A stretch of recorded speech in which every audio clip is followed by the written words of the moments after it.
Hello everyone! This time magbo-vlog po ako kung paano maglinis ng water dispenser. Since maglilinis po ako, so ibo-vlog ko na lang para ma-share ko sa inyo kung paano ko linisin ito.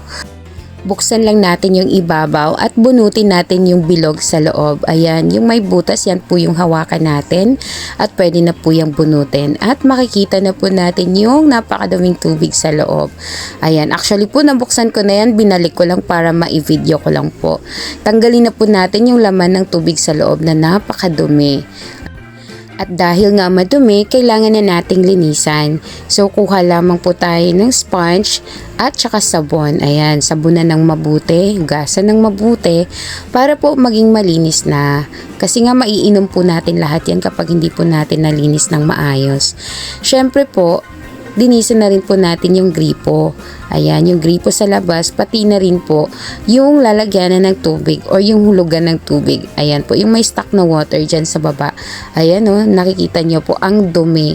Kasi po pwede pong pamahayan ng lamok. Ayan, kung mapapabayaan po, nakakadiri po talaga. So, ensure lang po natin na malinis po natin at masabunan ng mabuti. Ayan, sa mga hindi po nakakaalam, kailangan din po nating buksan itong butas sa likod. Ayan, yung parang may button sa likod o, ayan. Bubuksan po natin yan dapat para po mailabas yung excess water galing sa loob. Dapat may naka-ready kang timba or kahit na anong gamit para hindi tatagas yung tubig. Kapag nabuhos na nga lahat, isarado ulit natin para hindi tatagas.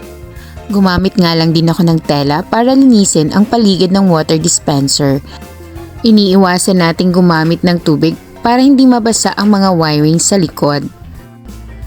At dahil nababad na nga at tapos nang nasabunan, banlawan ulit natin ng tubig ang loob. Sahurin, banlawan ulit, sahurin, banlawan ulit hanggang sa masiguro nating malinis na ang loob ng water dispenser. Huwag din nating kalimutang tanggalin ang excess water sa likod.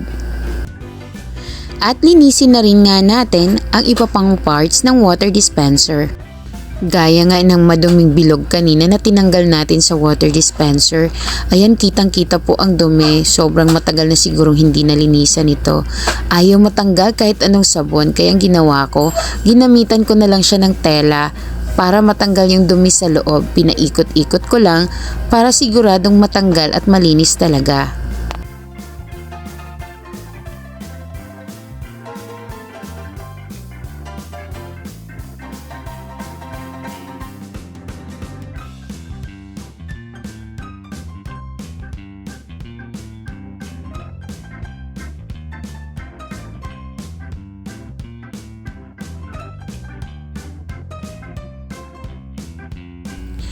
At ayan na nga, malinis na lahat. Ibalik na natin, isa-isahin natin. Mauna yung bilog. Ayan, hanapin lamang yung butas sa gitna.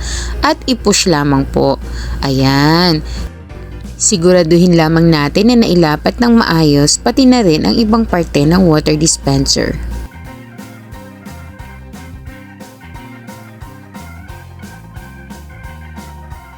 At yun na nga, sobrang nakakatuwa kasi nalinis natin lahat ng parte ng ating water dispenser at kitang-kita po natin ang kalinisan niya mula sa labas hanggang loob.